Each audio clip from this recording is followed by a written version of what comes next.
If I can, oh, go ahead. No. Go ahead, Emily. I was just going to say if I could sort of summarize what I'm taking away as the two big things you're emphasizing for like best practice, best in class. It sounds like the first is really gaining like a holistic understanding of your customer and, of course, leveraging commonalities across different proposals and industries, but also making sure that you're really listening to the customer needs and adjusting your work accordingly. And then the second part is sort of just becoming the most agile you can be such that you can respond to proposals, respond to changing needs in an efficient manner. Do you think that those are sort of a fair summary of the high-level best practice? Yes, that's correct. Okay, I don't know if you've seen a pyramid. The pyramid is basically, we used a lot. It's a pyramid of,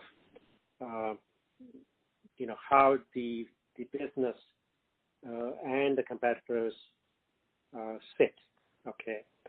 And the parallel is, if you look at the base of the pyramid, it's big, which means a lot of customers, very few requirements, different drivers, very low, very cheap.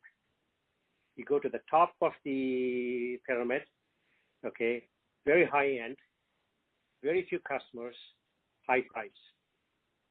Okay, so you have to know which part of the pyramid do you belong in that business segment. Mm-hmm. So in the aerospace business, at the peak, the folks that are sitting there or servicing that are the space people, right?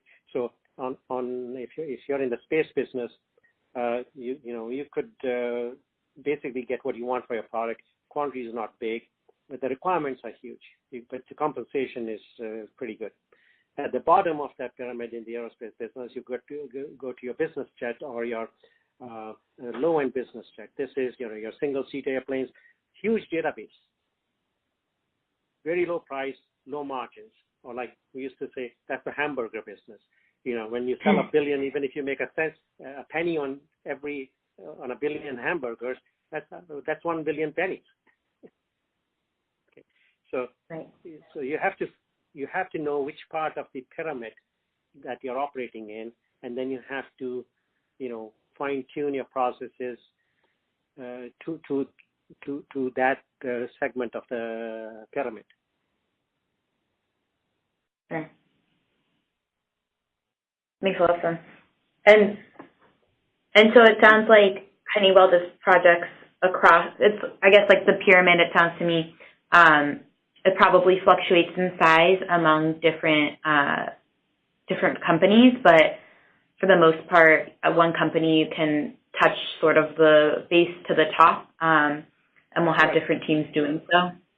And that's the other piece is it's easier to go from the bottom to up.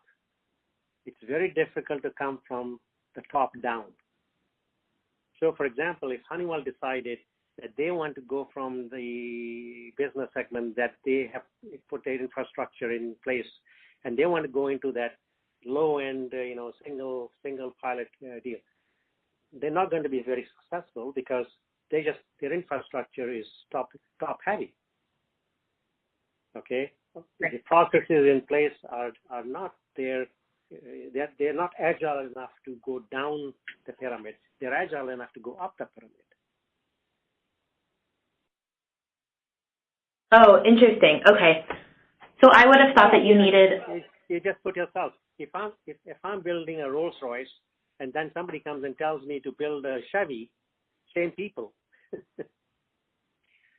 First of all, my workforce is not going to be happy. Okay.